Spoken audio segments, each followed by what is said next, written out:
it's a Monday afternoon, so you know what time that is. It's time for your weekly episode of SCV CHAT. Before we get started, please remember, the views and opinions expressed on this broadcast are not necessarily the views and opinions of the SCV, its GEC, nor any division, brigade, camps, or any other subsidiaries. With that, we do have a legend of chat on the board for tonight, so we're going to let Carl take it over, introduce tonight's special guest, and we'll get on with a sure-fire of an episode.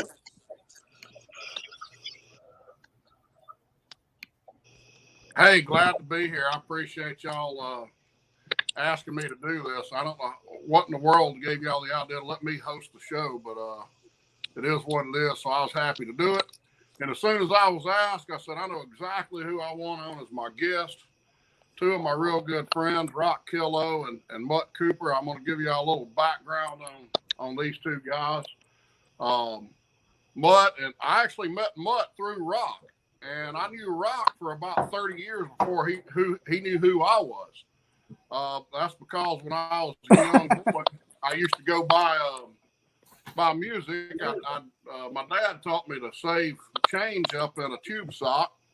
And when I had enough change saved up my tube sock, I tied around the handlebars of my bicycle and ride down to the record store and buy records. And I get home and put the record on and listen to it while I read all the liner notes on the back of the album.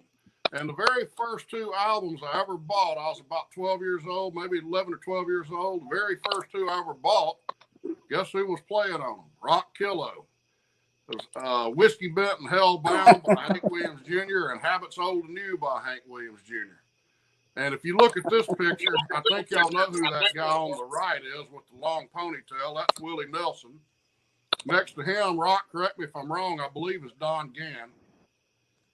And then you have Hank Cochran, another legendary songwriter who probably every country artist from the 60s to the 90s recorded at least one song he wrote.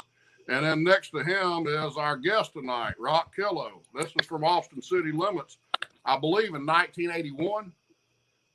And it was a songwriters episode. You take that back down, Moose, if you want. So anyway, I've been a fan of Rock's for all the years I've almost most of my life, and I just stumbled across him on Facebook a few years ago, and then becoming friends with him, I met my buddy Mutt Cooper, and Mutt is also a songwriter. Some of y'all have heard his music as well. He's written a song called Confederate Soldier that was it was a song about our monuments that have been coming down, and I was extremely impressed with that song because it was so positive in favor of the monuments and not strictly just, you didn't hear anger alone that they were coming down. It was more of a reverent type of approach to the subject. And I really appreciated that about the song. Mutt's got several other songs out there. Both of these guys are top-notch guitar players. I got to sit and play with Mutt. He played at the Alabama Division reunion in Prattville the night after he played at the Georgia Division reunion in Macon, Georgia this year. And when he played in our division in Prattville, we got back to the hotel. I said, hey, we ain't done. We got to sit down. We sat down in the lobby probably about 2:30 in the morning to pick some more. And they didn't put us in jail or anything. It was amazing. So I can't say enough about how happy I am that these two guys agreed to come on. I think y'all are all going to enjoy listening to them. They're just great guys. Very proud to be Southern. Very proud to be American. And I'm proud to have them on with us tonight. Anything, Mutt? Wait a minute. Yes, sir. Are you saying all this about Mutt?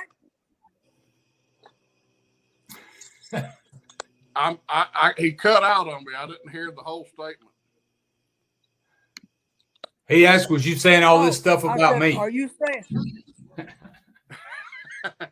I'm talking about both of you. I'm introducing both of you.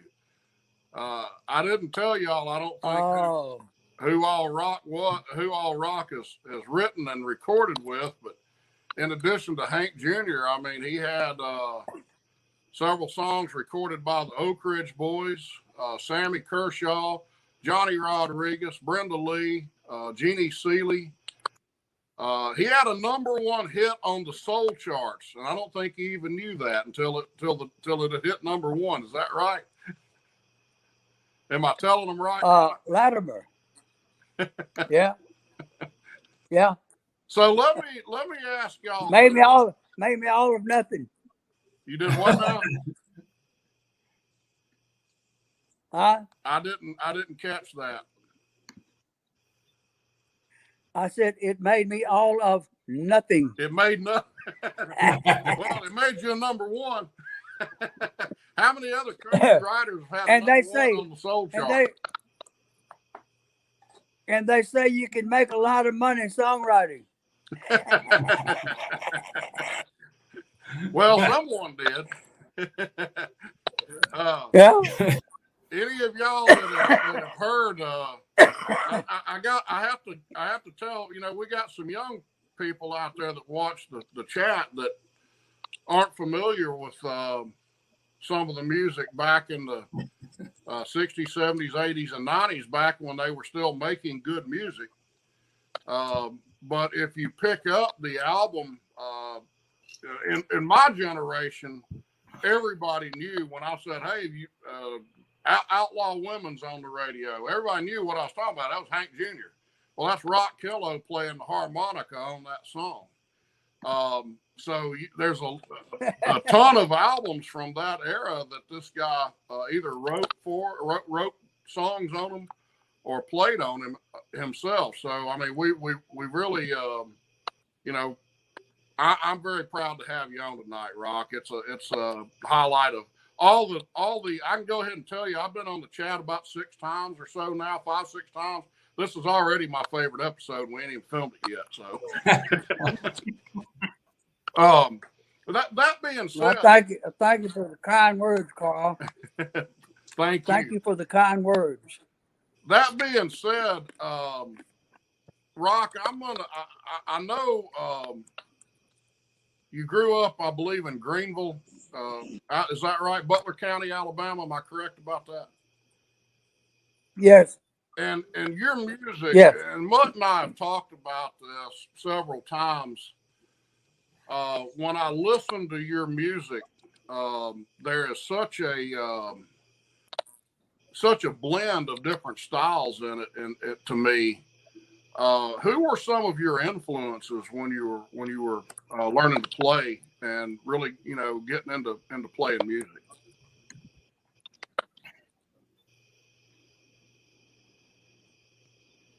I got a guitar when I was 8 years old. The first song I can ever remember learning to play at was Wildwood Flower. When I first heard Chet Atkins, who was at that time a member of the Grand Ole Opry Band, play a solo act, he was so good and so different at the time. They gave him a cameo. He could sit out on stage and play by himself. I heard him play Sweet Georgia Brown one night on the Grand Ole Opry.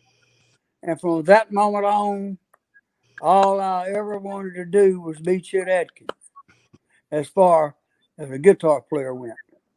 As far as my literary, or whatever you want to call it, my expression of the heart, I came from the same dirt as Hank Williams. And although I never have been and never will be as prolific as he, some of the things I've touched on are truly heartfelt as his were. And I fashioned myself, if you will, as having come from the same dirt as Hank Williams. That was my earliest influence of all. And then I grew up on a big farm with a lot of black kids, and there was a lot of blues around where I grew up. So that's where my deal is. What about you, Mutt? Who were the guys that influenced you because you're like Rock. You're not only very good with putting the literary, the words and everything out there, but you've got both of y'all got a style of play that I can't do. I can't play like y'all. I can't. I've never found a thumb pick for number one that fit my big old fat fingers. But who were some of your influences? Well, you're looking at one of them. I knew the answer to that. Yeah. You're looking at one. I was. He's the only hero that I had access to. But I grew up. My daddy was a huge Chet Atkins, Merle Travis, Dot Watson, any kind of finger picking, Jackie Phelps, Dwayne Eddy, all them guys. Anybody that finger pick, my daddy was a fan of. And so a lot of the stuff. Now I grew up in church with gospel music.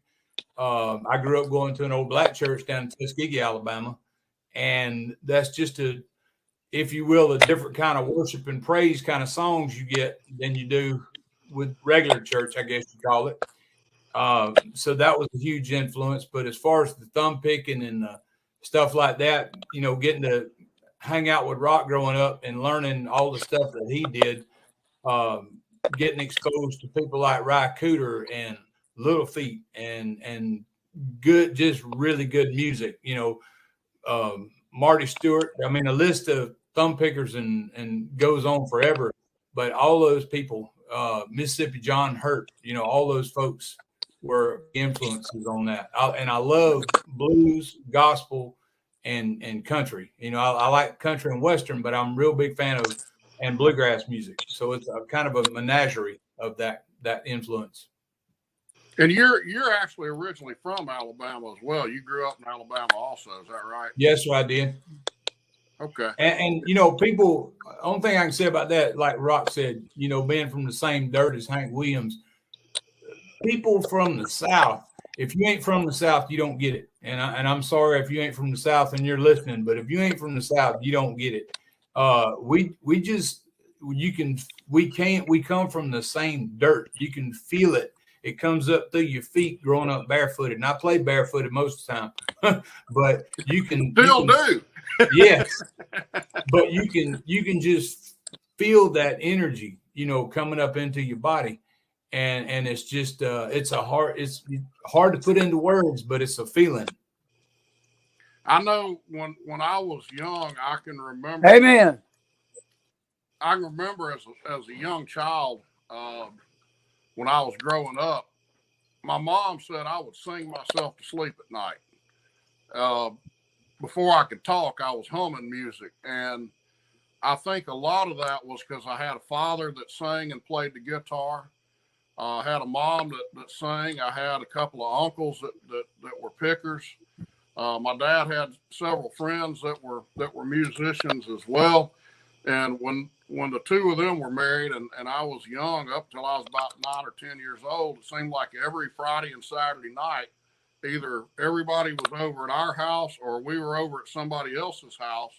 And the central theme was, when are they going to break the guitars out and play music? Was it the same way for y'all? I mean, did y'all have a lot of kinfolk and all around you that were playing? What about you, Rock? But you go ahead, Rock. Nobody in my family played but my sister. I came along and I kind of took up that portion of it, but we were singers.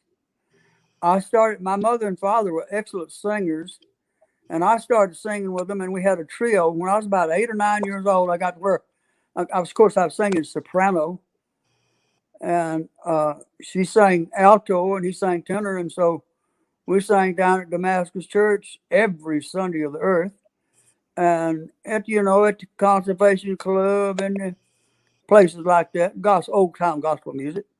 But that's where I come up, learning how to sing parts. And it's one of my most favorite things to do to this day is sing harmony. I'd much rather sing harmony or back up than be out front. Much rather. You do great at both. Outside of that, I had never heard you actually sing until a few years ago, I guess.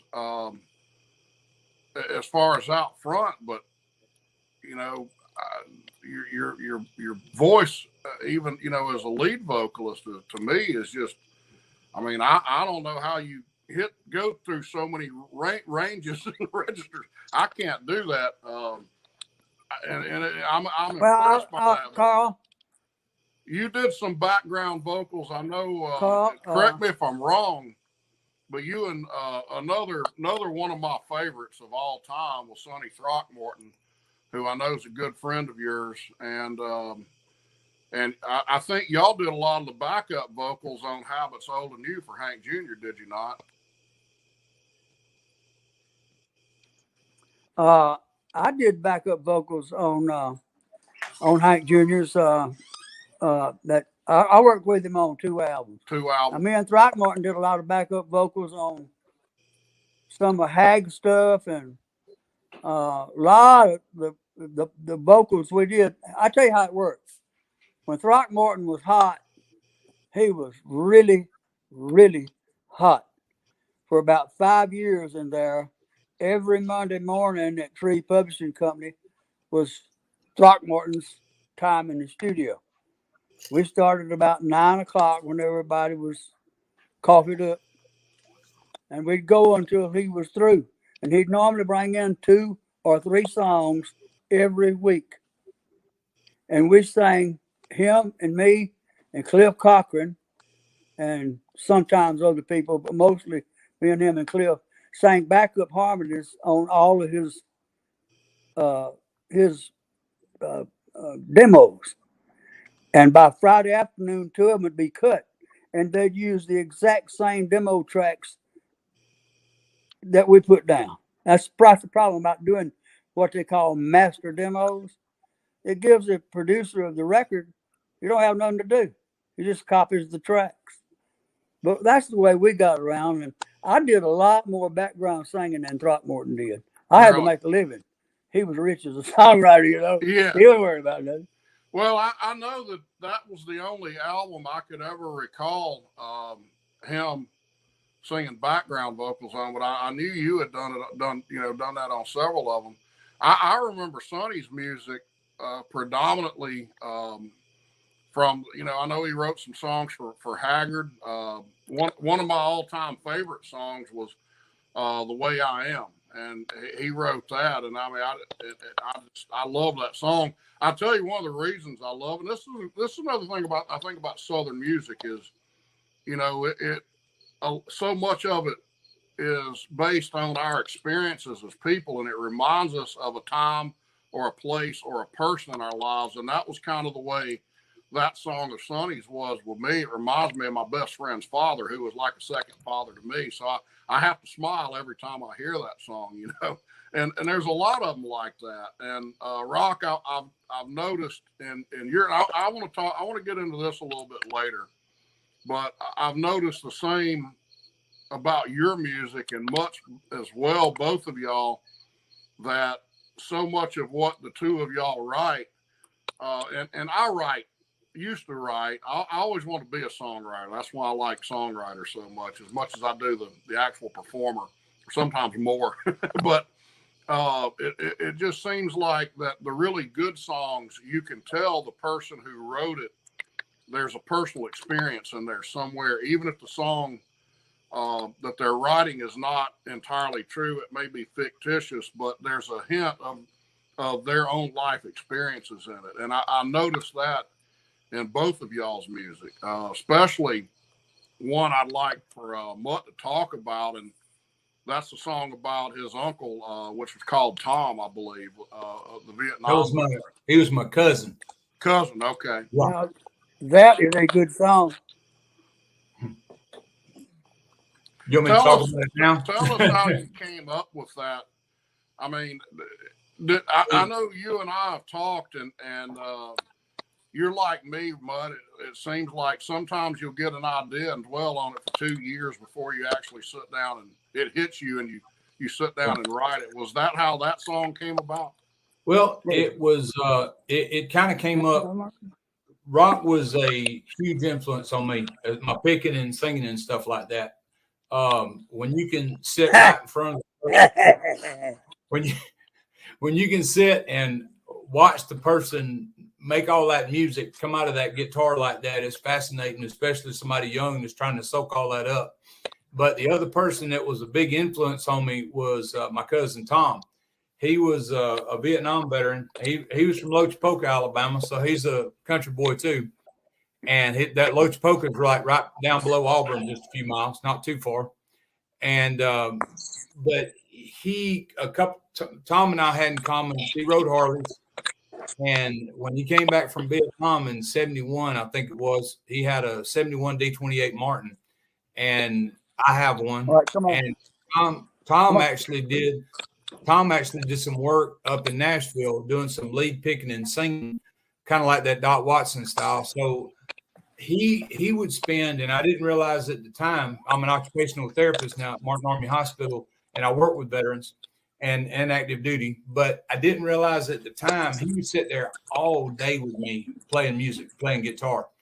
And I didn't realize it was probably therapeutic for him, but he would spend hours with me.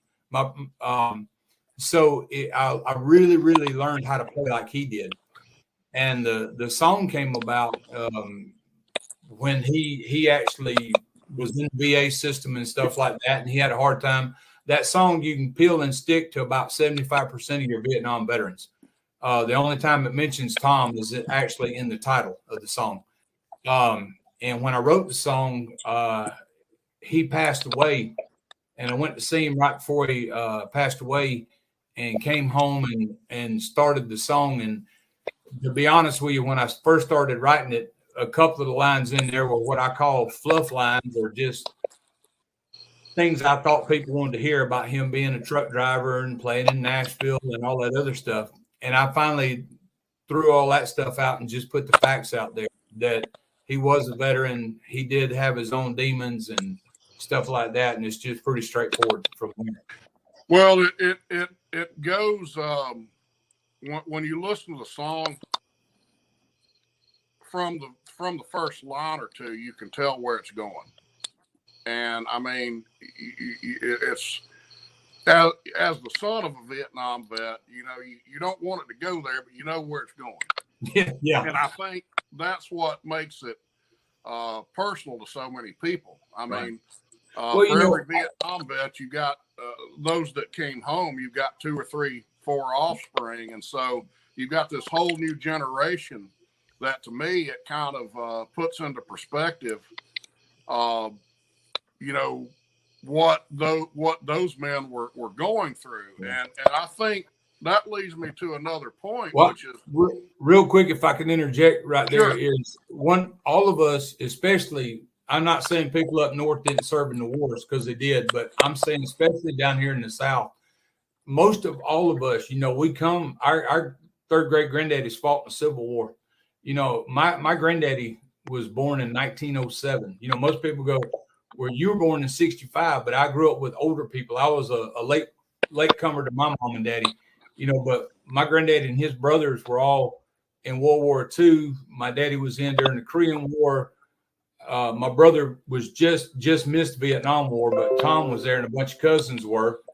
And then at the same time, I'm a Desert Storm veteran. So I grew up with Southern, just traditional Southern patriotic people. So it was easy for me to understand, kind of, sort of, just from talking with Tom and stuff like I did, where he was coming from. Yeah. And what I was getting at was, I mean, and you actually accentuated the point I was going to make, was, to me, and I think Rock will, I love Rock to expound on this, but I think that a hallmark of I don't want to say country music, because it's not just country music, but Southern music in general, is that it paints a picture of real life. And that's kind of what I was saying earlier, when you can listen to a good song and you know that there's at least an element of personal experience by the writer in that song, at least an element of it. But it paints a picture. It's believable. A good song to me is something that I can listen to it and I can believe it, and it's something that hits home. Does country music still do that today? I think that's one of the key elements that it's missing in the stuff that's come out in the last 10 or 15 years or so. I mean, what do you think about that, Rock? You have to ask somebody younger than me. You hadn't heard any of it, have you? It's usually like, no, and I ain't intending to hear it either. I do hear every now and then. I just heard one today at lunch. Kenny Chesney put out, and there's several songs that the artists are putting out. It's not all the hat guys and those people. The young people got to have their one. I got out of the car. I'm at the point in time when I have to struggle to get in and out of a damn car, So I was getting out of the car today, and Bertie was standing there patiently waiting on me, and I went, "What was that? You could do what I was saying, getting out of the car? Purple people leader." I don't remember. I started singing the Purple People Leader, and I looked up at her and I said, "They fuss about the kids' lyrics. The kids' lyrics love today." No. So, yeah, there I were don't some have anything to silly say ones about even that. back Kids gonna then. be kids. Kids gonna be kids, and it don't necessarily agree with everything I do, but I still love lyrical songs, and if it ain't got the truth in it, I ain't got no use for it. Mutt, what do you say? All I can say is I learned my songwriting craft from that man sitting right there. I have to agree, second that emotion, because I'm gonna tell you what.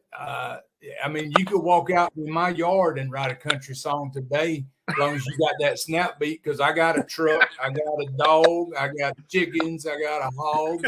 I got a Harley hog and a four-legged hog, whichever way you want to go with it. It don't matter. And that kind of stuff just drives me up the wall, Well, especially when it's in every song. It's almost like they're saying, we're not recording real country music, so let's write some music that sounds country. Hey, there's Tater up on the screen. There's Tater. The man of the hour. Too sweet to be sour. But to me, I think that what I would say is that, going back to, I think what we talked about earlier is going back to what you just said, Carl, how many female country singers daddy was a coal miner? Right. So you don't know. Dolly Parton didn't come out all flash and glitter. Patsy Cline's from West Virginia. They came down out of them hills, the Carter family. They sang about what they lived, and it was real. And the people, a lot of you people that have more than enough money today to produce a record or to get into the music business, if you will, if you got all that money, how you going to sing about a hard time if you ain't never had one? Right. And that's exactly where I was going with what I was saying is how much of bad music today. And there's a lot of, I don't want to say it's all bad. There's some that, I can listen to it.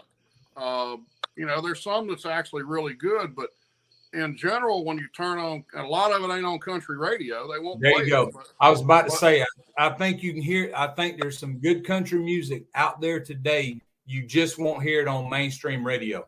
That's it. But on what you hear on mainstream radio, it's exactly what you just said. It's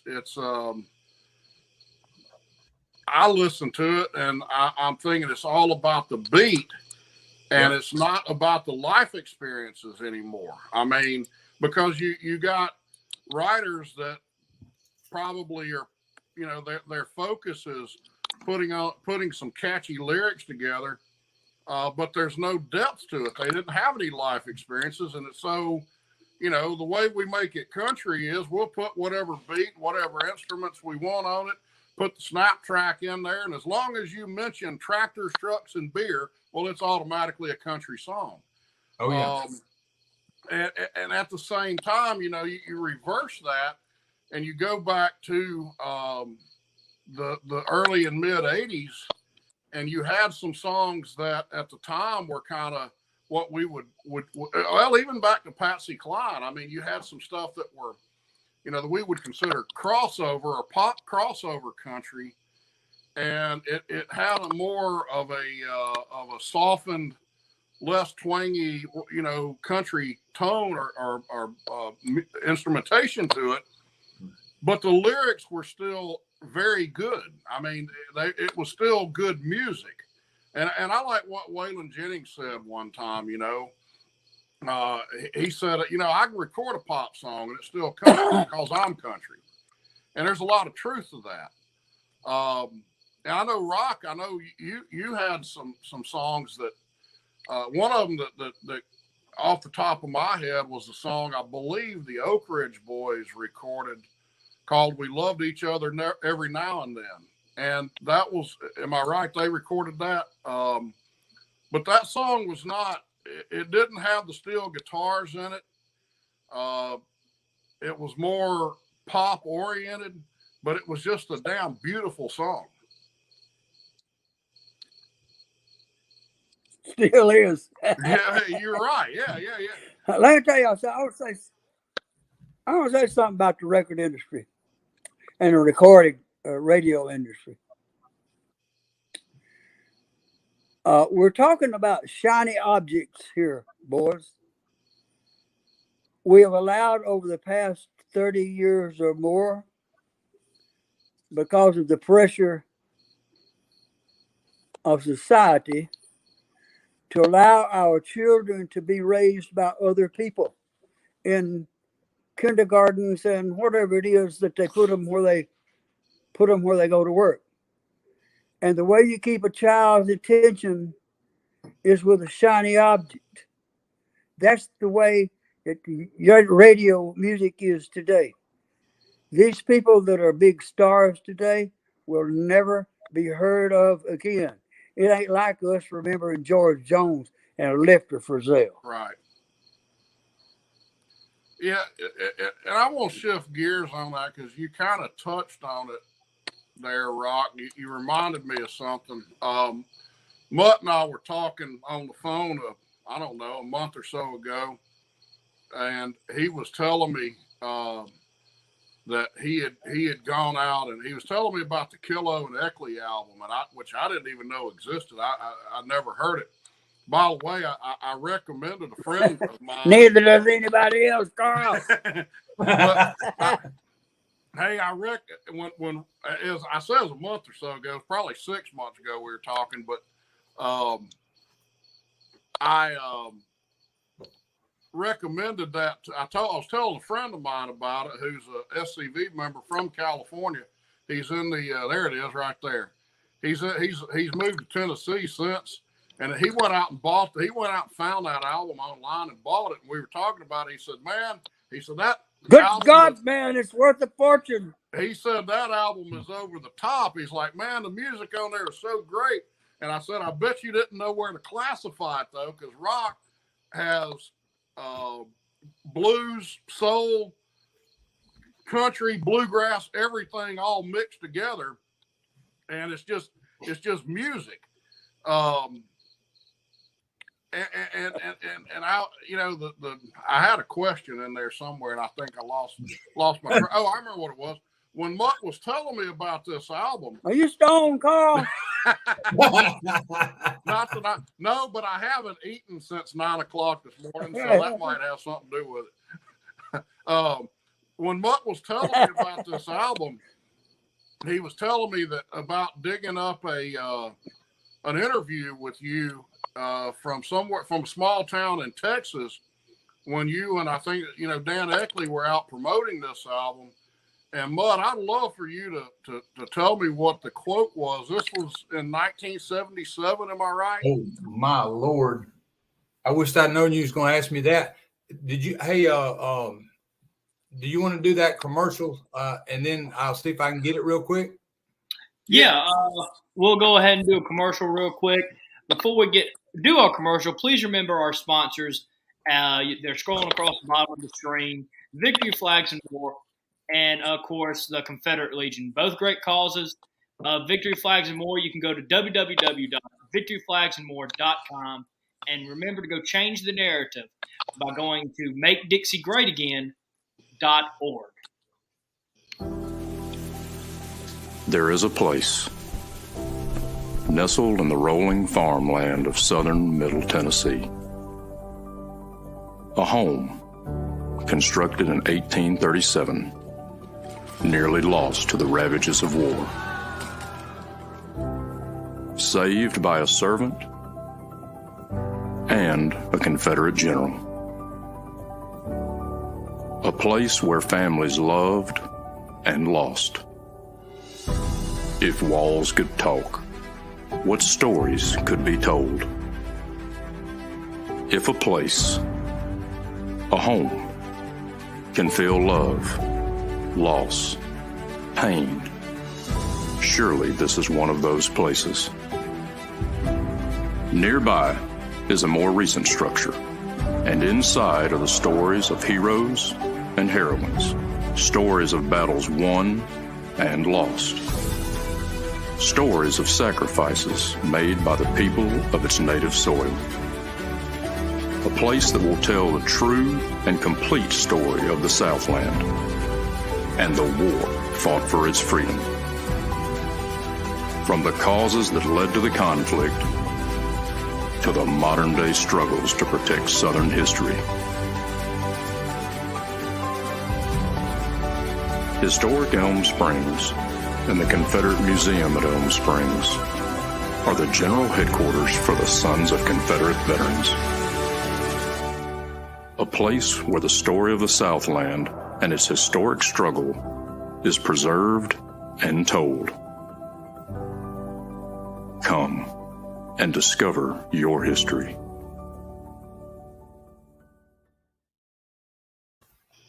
We seem to be a man down.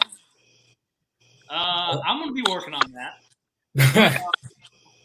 While I am, I'll, of course, let the legend himself, Carl, get back to his lovely questions. I hated to cut him off, but, Connor requires me to do a commercial, and for once I didn't play his. So, every chance in a blue moon, am I right? But I'll be trying to get a rock back on, and I'll let y'all take it over. All right. So right before we left, you said you were trying to get that quote about what a gentleman in Texas wrote about Rock's music. And since you put me on the spot, I can't find it.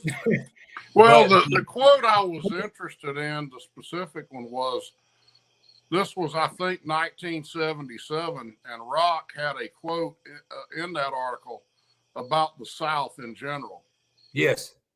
That I know exactly which quote you're talking about. And basically it was kind of like what we had touched on earlier, where it said that, the being Southern is not just where you live. It is something that you feel is from the earth, and it's just who we are. And I would, but I can't, like I said, I can't. If I remember the quote, the thing that struck me, and I've told other people this quote, and friends of mine in the SCV, and it was something to the effect of that the South is the last bastion of real America. Yes, there you go. And that was it. And that is so timely. But this was over 40 years ago, and Rock and presumably others saw this coming. But it's even truer today than it was then. I think the interesting thing is, I believe from my studies on early America and on the Southern founders and them, I think that it's always been true. I think that that when you take the Southern influence out of America, you no longer have an America. We had a guest on the show. I say they had a guest on the show who's a good friend of mine, Tommy Daniel, down in Auburn, and he did a talk on here about Southern music being, American music being Southern music. And there's a lot. There's a ton of truth to that. I mean, when you go from jazz to zydeco to bluegrass to country music, Southern rock, rock and roll, blues, gospel, all of it has its roots in Southern music. But when you go back even beyond that, our views on liberty and all, it's all Southern. And I think all of that, I think the Southern spirit in general, just our view, I tell everybody, I say, if you want to really sum the Southern view of politics up, it's real simple. Stay off my lawn. Yeah. Don't infringe on me and my family, and I won't have to kill you. That's the Southern viewpoint. But at the same time, I think that family is very important, and the Southern sense of community is different. And Rock, I know, using that as a segue, I know you grew up, if I'm not mistaken, you were the son of a sharecropping family, if I'm not mistaken. How did that factor into your writing? No, Carl, it was a little bit different from that. I grew up a long way out of, excuse me. I was born in Greenville, Alabama, but my family, I lived about 15 miles east of town, the community called Honorville. My grandfather was a large landowner, and when he died, the older of his 9 children didn't get a lot. The younger ones received most of the land. But my father started buying land from him at a very reasonable rate early on in his life, and wound up with a big farm, 1,063,000 acres or more. And I grew up out there at the house at the end of the road. There were 3 black families that lived on my father's place. And in the summertime, those were my pals. Those kids were my pals. We went to the fields and worked together. So they were sharecroppers, and I grew up like that, eating at their table and being with their kids and insisting that they call me Arthur, my name being Arthur Lloyd. I wouldn't put up with that Mr. stuff. However, their relationship with my mother and father were different. Excuse me. And over time, I understood it. Give me a break.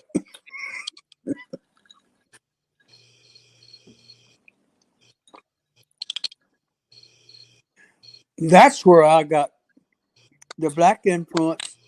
I thought guys take a RC Cola bottle and file it around the top and take it and crack it on a brick and break it off and rub it on the brick where it wouldn't be sharp edged and put it on that finger and play guitar with it. I saw that. That's where I come from. In my house, my mama had the radio on all day long. And it was AM days. In other words, it wasn't a dedicated station. You get up in the morning, there wouldn't be nothing but the farm stove and the gospel music. About 9 o'clock, you do something like the Boogeyman.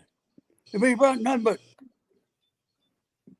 the blues. I'm talking about way down in that blues, like the black people listen to. And then it come the farm report and the gospel music and the country music. Hank Williams had a show 15 minutes on WCK on WSFA in Montgomery.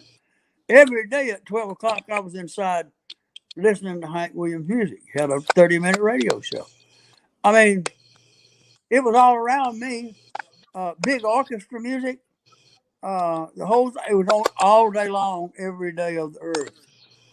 And then Sunday singing in church. I mean, that was what I was surrounded with when I was growing up. And I got a little charge out of it all, I guess. Yeah, it was probably a part of life back then. And I wondered, I've heard people say that. And even, when Mutt and I are pretty close to the same age. And I mean, by the time we grew up, the TV was, more mainstream. We didn't have to sit around the radio and that sort of thing. And even then, I mean, I remember my favorite shows growing up. Y'all remember the Porter Wagner show and Hee Haw and all of that. And it was country music was, I think you hit on it right there. To me, I mean, if you listen to Roy Clark, was Roy Clark country? Yeah, he was, but he was also jazz and he was also blues. Listen, I'm just using Hee Haw as an example, but you listen to Buck Owens and his guitar player, Don Rich, playing in the blues scale.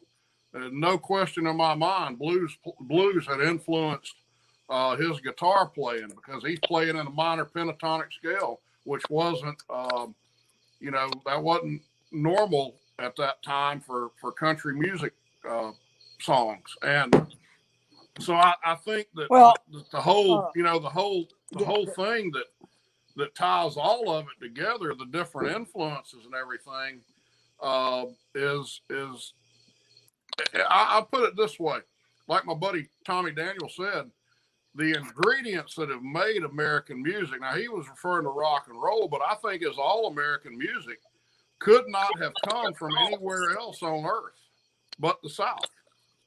I don't think you would have had the ingredients for it anywhere else because you did not have that mixture of cultures that all came together with their own unique styles and brought about what we call today music in America. But I mean, you got any thoughts on that? I agree. I'm kind of like what you said. I grew up, my grandmother played piano.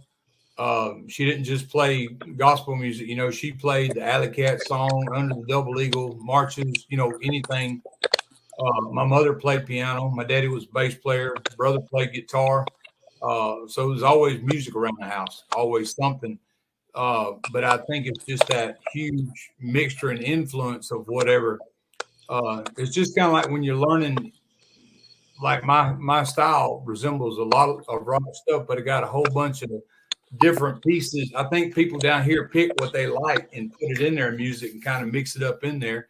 And I think all those influences have blossomed out into what, like you said, is now modern day rock and roll, or back then when all the different music started coming out. Even some of the old hillbilly music, like not even bluegrass music, but hillbilly music. Some of it, once it came down the hill and they put electricity to it, it sounded different, and right. I started doing things with it. That man sitting right there will take a straight laced song and wind it up quicker than anybody I've ever seen. And if you don't believe that, I can tell you, there's a gentleman, Rock, what's the guy we talked about last night? John D. Loudermilk. Yes. If you don't believe it, listen to John D. Loudermilk's original version of Bad News. And that song's been done by umpteen people. However, look on YouTube under the Blazing Tracks album that Rock had, and look up Bad News and listen to the difference in them. And that's what I'm talking about when you take those influences and you put them on one of those country songs, and you fixed it up. Put a little jelly on that peanut butter. Make it more better. Yeah, and so much of Carl. yeah, was go about ahead, Rock.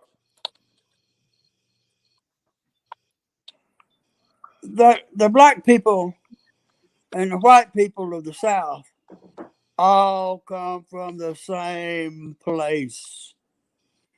The black people so-called invented the blues, okay, because that's a characteristic that we think of. When you say the blues, you think of B.B. King, Muddy Waters, on and on. But the blues is pervasive. It's in the dirt. Amen. Country music ain't nothing but white man's version of the blues. The black folks right there is in a major form of the phrase of the key, and the white folks right there is in the major phrase of the key, and it's the same thing. I had a black guy worked in a sawmill with me one time. His name was Johnny Hayes because he was deformed, but he could shovel lumber, boy, and he had a slur when he talked, and he said, one day, I said, "How you doing, Johnny?" He said, I go to bed with one thing on my mind every night. One thing every night. I said, yeah. He said, yeah, I get up this morning. It's the same damn thing. That's what I'm talking about. It's in the dirt. We come from the same place. We're singing about the same things, just in different forms that we can understand. Yeah, I know, Rock. You and I were talking one time, and I don't remember which one of us said it, but we both agreed. Who could say that Huddy Ledbetter wasn't country and Hank Williams wasn't a blues player? No. It's all the same. It is. It's just a different interpretation of the same thing. And I mean, I think you said it beautifully right there. You take the dirt out of it, you take the Southern influence out of it, and it doesn't exist. All you got then is Yankees.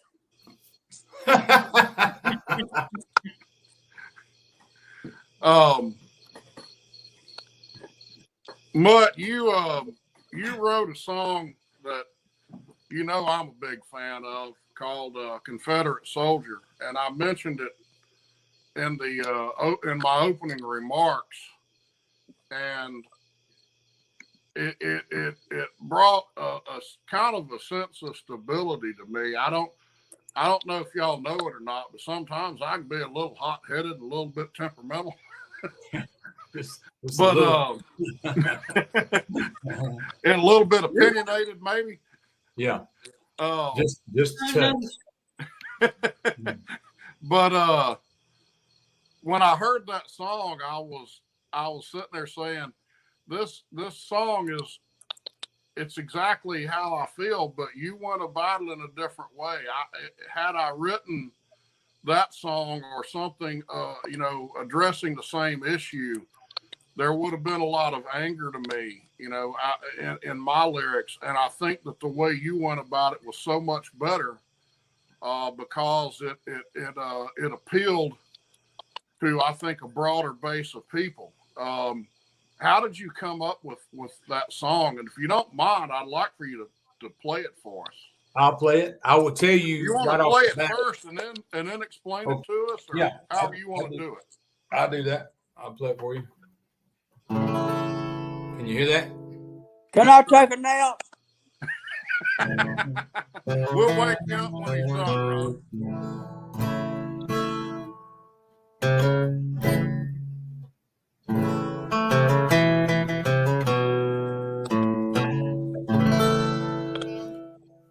The year was 1904.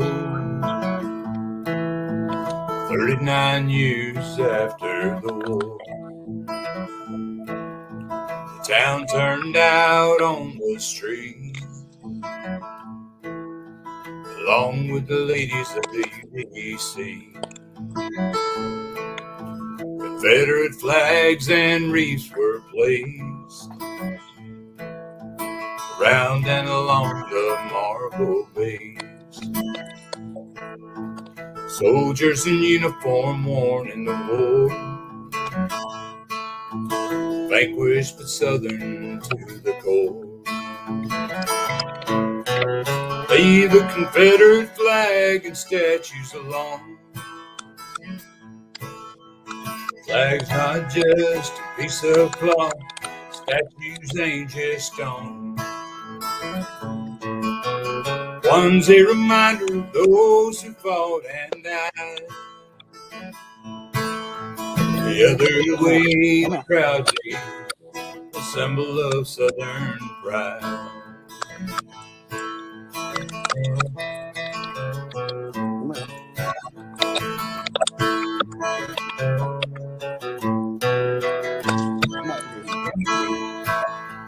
Confederate soldiers standing there, their piece of town square. For 100 years he stood unharmed, wrapped in a blanket of Southern charm. Leave the Confederate flag and statues alone. The flag's not just a piece of cloth, statues ain't just stone. One's a reminder of those who fought and died. The other waves proudly, the symbol of Southern pride.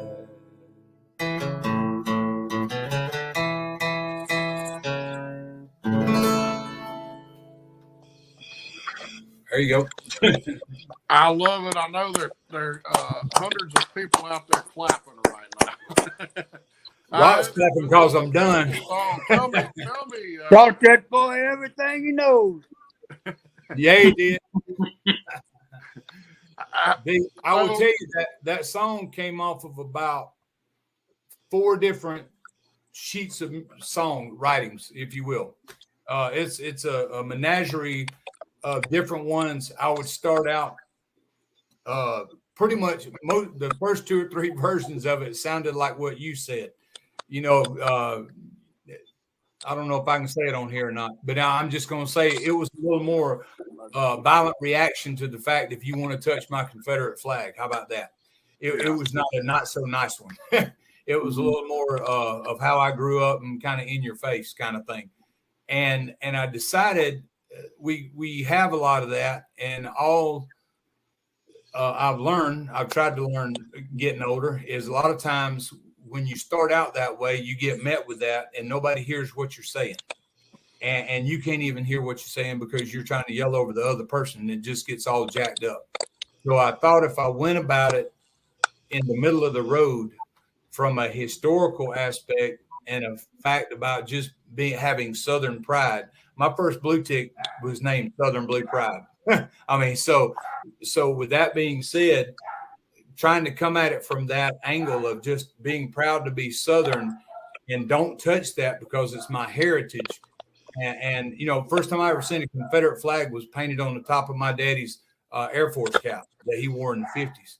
You know, I wore Confederate flags on the back of my helmet in Desert Storm, my aviation helmet, and nobody said a word.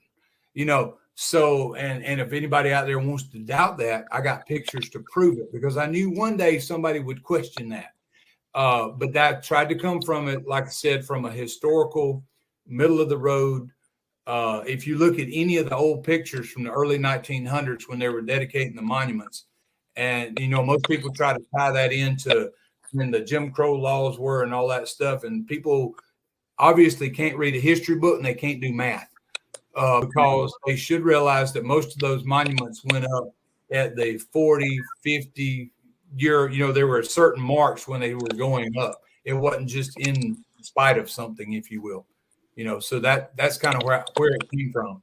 Well, the South had to recover to the point where people could afford to give a handful of pennies towards one of those monuments. I mean, exactly. You know, and they couldn't do it until after the 1900s. That's right. In most states and counties and places. I will tell you this real quick. on that song, Carl, all the donations or all the money I made off of that song went back to the SCV for the Museum Fund and the Heritage Defense Fund. All those CDs are gone, but there's a place called ConfederateShop.com that bought some of the CDs from me, and he still has a few copies if you want it on CD. But that music is also, you can get it. It's on Pandora. It's on Apple Music. Anywhere you can download digital music, that Confederate Soldiers on there. And if you go to Pandora and search, it's actually on there as well. It's a great song. It's one of my favorites, and you know, and I love the recording you did of it. It was reverent. You know how I am, man. When I write a song, recorded, it's gonna have electric guitars and pianos and drums and all that behind it. And I thought the way you recorded it was spot on. It was perfect. Well, I appreciate that. Thank you. Harrison, how close are we on time there, brother? I mean, you guys can go for a bit longer if you want. We're at about an hour. Okay. Well, I was going to ask, let me bring this up.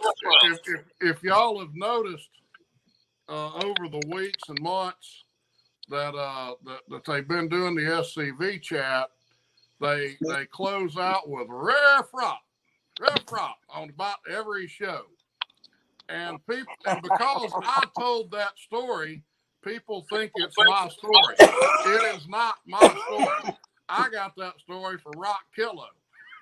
And show us your hat, Rock.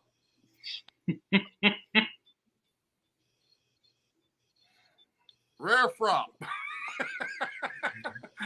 That is a Rock Killough story. He is the origin of that.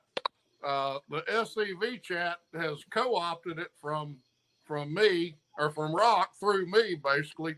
And Rock, I'd love to hear the story behind that. I've heard it, but I think everybody else out there would love to hear it too, because it's a great story of growing up in the South. It's just when you told me, when I heard that, I think actually Mutt told me a story when I heard it. I was like, man, that reminds me of 100 things that happened to me when I was a kid. So can you hit us with the story?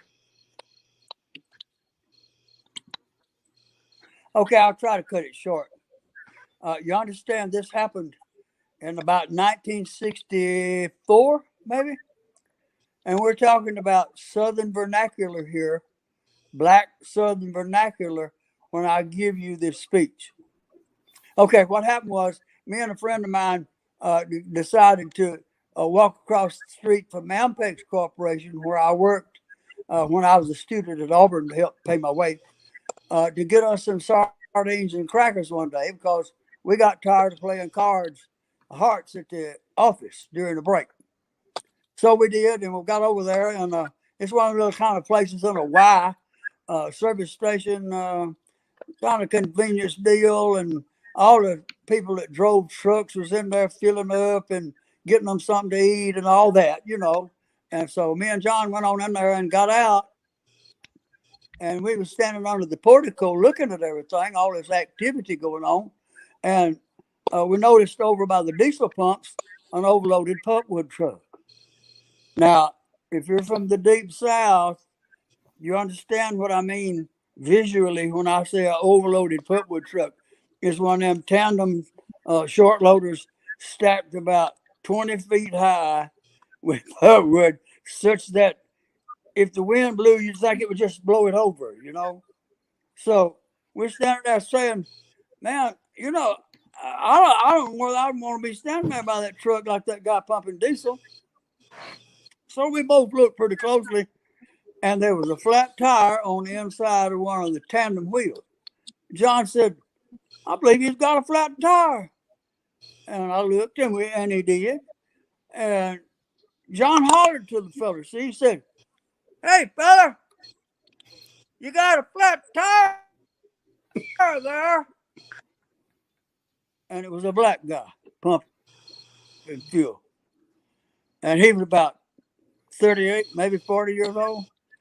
One of the strongest guys. He looked like Bull of the Woods. Kind of a guy had muscles on his muscles, you know. He'd been in the woods all of his life. His skin was stained with pine resin. He didn't have on a shirt, broke-down shoes with no visible socks, overalls with one gallus hook, bill flopping down, standing there by that truck pumping diesel fuel. So after John yelled to him, he looked up and he said, "Yes, sir. I told my boss man he was flopping." He said, "Rough rock."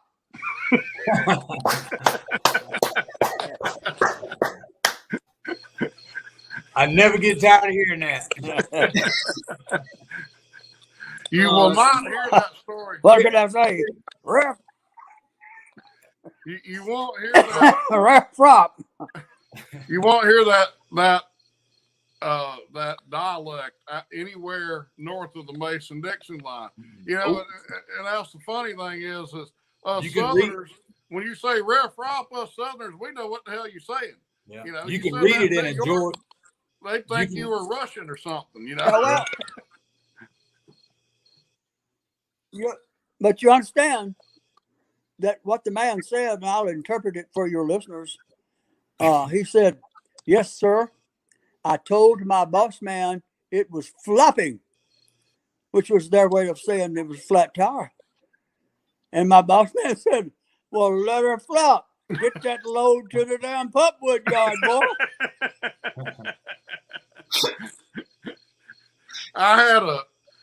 I knew a guy over in Well, what can I say?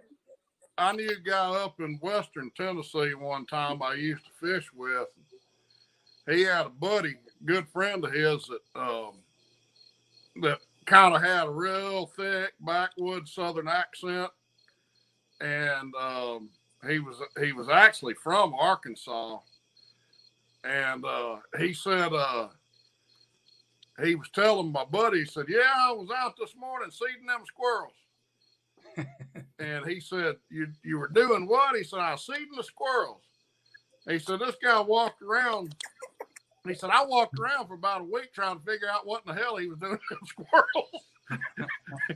Finally figured out he was feeding the squirrels, not feeding the squirrels. You get some different. People talk about the Southern accent, you know, when you talk about riff rop or seeding the squirrels. People think there's one Southern dialect. No, there's about probably a dozen or more of them, you know. There ain't just one Southern dialect. So I tell you tell where me it is. about that hat you It's got Shelby on your Foot. head there, Rock. Can the viewers? That's become a sale of SCV chat. So where can the viewers get themselves one of those? You can get one of these, and what it means is, don't worry about it. Let the ruffian drag, you know. If your troubles get you down, just let her flop. So you can get one of these, or you can get a T-shirt at my at my Facebook site. All you have to do is charge in and say, "I want one," and you get. I'm sorry, boy. I don't talk much. Well, let me say it that way. Mutt can probably tell us better. That's another thing I wanted to bring up was the reason Rock's voice is shot on him is he spent several days doing an audio book that he's written about some of his tales from the road. I don't know if I told y'all this coming in, but he toured with as part of Hank Cochran's band for 2 or 3 years, and they were the opening act for Willie Nelson, and so he's got a book out with tales from the road. He's got some stories in there. He sent me a couple of them, just his observations of life on his property and in the South, and just musings set the music with him talking, and he had to go into the studio and record all of these.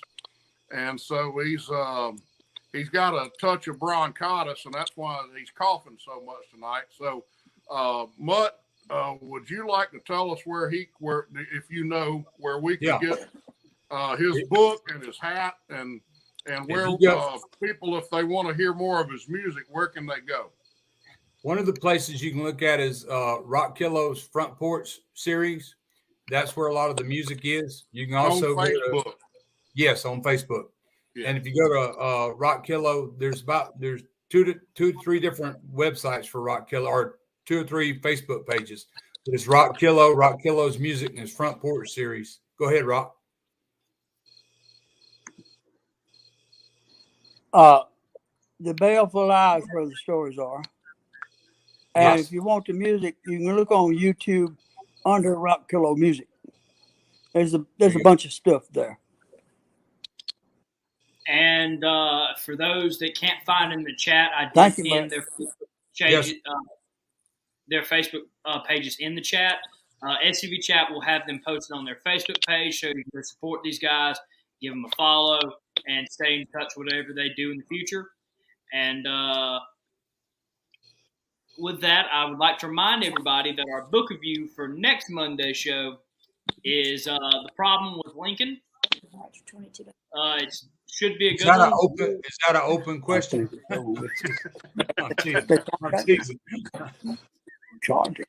Yes, you can challenge me if you want to. You can probably bully me into changing it. I can't say what I want to. We'll be off air in a second if you can. But The Problem with Lincoln, and also remember about Look Around the Confederation this Thursday at 7 p.m. If you have a story from your division or camp, please email scvyouth.outreach@gmail.com. And on this week, we have a special guest coming on from a camp in Virginia. Their name slips me right now. I'm sorry. But they're trying to put a new Lee monument up in Virginia. And it's a project that's going to be real daunting. And we're going to give them some time to talk about it and what they need us to do. And, of course, what they are planning to do with getting General Lee back up in Virginia. Could I say one thing real quick? I just want to say real quick that I'm a member of the Henry L. Benning Camp, 517 out of Columbus, Georgia. And I'm also a member of the Mechanized Cavalry, Sons of Confederate Veterans. And I'm real proud of those two things. And it's been an honor for me, for Mr. Carl to have me putting me in touch with the people that I need to get in touch with in order to get that song out and to be able to perform it, people. And I really appreciate that. And thank y'all for having me on here. I appreciate it. Well, hey, let me say, I kind of messed up there, Mutt, because, Alabama had a little bit of we kind of had a monopoly on Mutt and his talents. And then I screwed up and started letting other divisions know.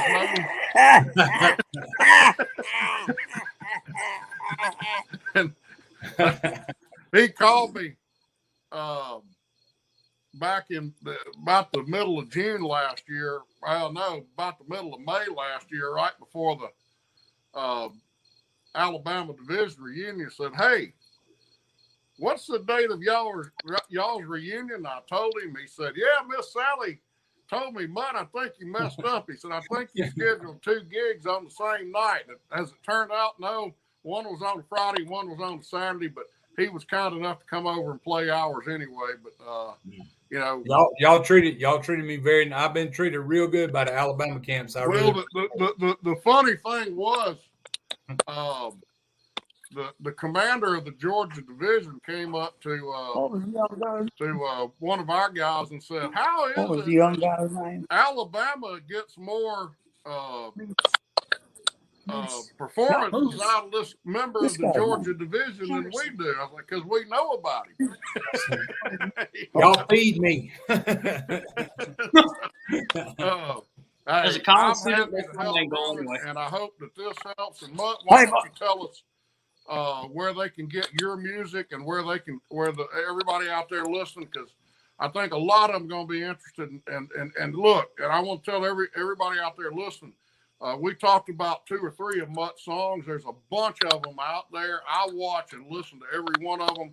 I usually watch and listen to them multiple times. I've had the pleasure of getting to sit down in the hotel lobby in Prattville, Alabama, and pick the guitar with Mutt a little bit too.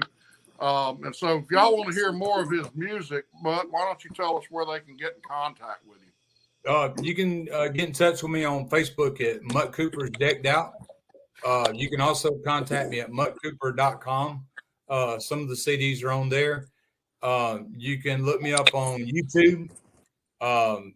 There, and like I said, it's all my music is available for download on digital platforms. And I would highly encourage everyone who wants to hear some really good country music with some Southern influences, just not just straightforward whatever, but really good down home music with blues and all mixed in. Please look up Rock Killough and some of his albums and stuff that he's done over the years. If you don't know who Rock is, you need to look him up. I would highly encourage you. Well, Rock has been a humongous influence on both of us, and I gotta tell this too. Rock was also a source of frustration for me. Now, he don't know what I'm about to say, but I'm gonna tell you. And Mutt knows this. Watch out now. One of my favorite album, one of my top 3 favorite albums of all time. I'll tell you what they were. It was Whiskey Bent and Hellbound by Hank Jr., Habits Old and New by Hank Jr., and San Antonio Rose by Willie Nelson and Ray Price. Those are probably the 3 albums that I will go back to time and time again until the day I'm dead and gone from this earth, okay? All right, so on Whiskey Bent and Hellbound, there's a song called Come and Go Blues. It was written by Greg Allman. And Rock, as I later found out, taught Hank Jr. how to play that song. And I spent over 20 years trying to figure out how to play this song. And I thought, whoever in the hell is playing this acoustic guitar is from outer space, because none of this work. I know it's in G, but I still can't play it. Well, because I'd spent 20 years not knowing there was such a thing called open tuning. And now I do know. I'm 40. I've been playing 40 years now, and I know that open tuning exists. I still can't do it. But Rock was the one that taught Hank Jr. how to play that song in open G. And open G and what do we call it, Rock? The concert tuning and modal tuning. He told me this on the phone. I don't know what the hell he's talking about, but concert and modal are 2 different types of tuning, totally different. I'll sit there and try for hours to play that freaking song, and it was all Rock Killough's fault because he taught Hank how to play it in open tuning. And I believe, now correct me if I'm wrong, but Hank actually used Rock Killough's guitar when he recorded that. Is that correct?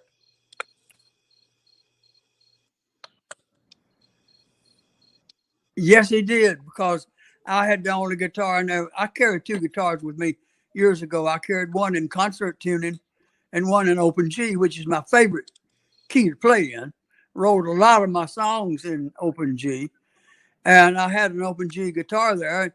He had come in, and it was right out of the blue to the studio band. We had a kind of an itinerary a little bit, and he said, I want to play this song by Greg Allman. And he said, anybody know how to play it? And I looked around. He's country boys, you know. I held up my hand. I said, well, I do.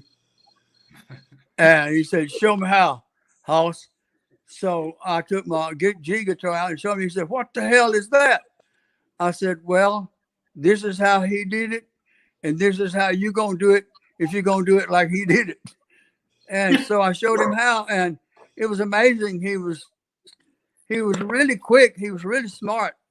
He picked it up instantly and went through it a couple of times sitting in the control room and went inside. And you won't believe this. He went in there and he recorded that guitar without singing. So I'm presuming, as we all do sometimes, sang the lyric to himself. And then he went back and listened to it in the control room, and went back inside the vocal booth, and they put that guitar track in, and he sang it one time. And Carl, it's all out of time. If you listen to it, that song at the end of it ain't got nowhere near what 1, 2, 3, 4 is. And he hooked it. He's a genius. I don't think it could have been done any better, though. I mean, it's one of those, and again, you got a great example of country and blues coming together in that song. And I think his vocals and the playing and the chord progression, and had it been done in anything other than an open chord, I don't think it would have worked. So it was like you had all of these. That's where Greg wrote it, coming together. He wrote it. He wrote it in open G. Open G is the same tuning that dobro players use, slide players, in the country music field. Most of the time in the blues field, they use open E. Gives you an extra string at the bottom, don't you see? Yeah, it was an interesting thing. Well, Moose, are we done? We got more time? I think it's about time to hit the rare frog. Rare frog. Well, let me say this, man. It's been a great honor. I was really honored to be asked to host the SCV chat. I ain't never seen myself as a host of anything other than maybe a barn dance, but it was a real honor to be on here, and it was a greater honor to have these two guys with me, man. Rock Killough is absolutely one of my heroes. I love these two guys to death. I think the world of both of them. Rock has done more for me in a musical sense than he will ever know. And Mutt is I met Mutt through Rock, actually. It's kind of funny. And Mutt's he's one of my really good friends. I just think the world of both of them, and I'm very appreciative of both of y'all coming on, and I just cannot say enough about how excited I was to do this, knowing that the two of y'all were going to be guests, and I'm a great fan of both of your music as well. Well, can I just say real quick that I'm a huge fan of yours, Carl, for all the stuff. I see a lot of the rhetoric and the basically BS that gets put out on social media. And I see you going at it from a historically and an educated point, making valid points on the things that you do and you talk about. And every time I read one of your dissertations, when you put someone in their place, generally, of course, but factually, the only thing I can hear is Brother Dave Gardner in my ear going, "You is suddenly smart. You is suddenly smart." And I love it when you do what you do, sir. And I appreciate what you do for the SCV. And thank you for doing what you do to protect what we have. Thank you, Mutt. I appreciate that, brother. Amen, Carl. Run for senator, Carl. Now, I've been asked that before. People ask me before, you ever I thought about campaign for you.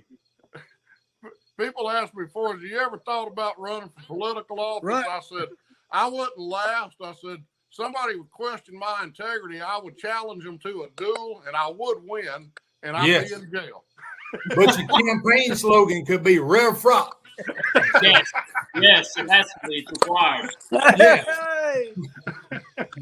But I want to guys. Hey, I appreciate y'all more than you know. Thank y'all so much, and we need to do this again. I hope everybody out there listening enjoyed it, and I look forward to talking to y'all off the air sometime real soon too. All right. Well, thank you, young man, for doing a good job keeping us all straight. We appreciate it. Oh, no. Thank y'all for coming on. I'll thank Carl for hosting, because if he didn't host, I would have to hear Connor talk about how bad I suck at hosting. And I'm also having midterms this week, so Carl came in and really saved the day and was able to take this off my plate, knowing that I had a good person that would give us a great episode, and I wouldn't have to worry about much. All I could do is sit back and be a fan of the chat and hear you great men talk about music and a lot of music that I listen to. I'm not like most kids my age. I listen to old country music. So, it was an honor to hear all y'all talk about it. And, of course, have y'all on the show, and we hope to have you back one day. Thank you. Thanks, brother. Appreciate you. And with that, we will end the show like we always do by telling you, please remember to do not fumar in the elevator and wear a frock.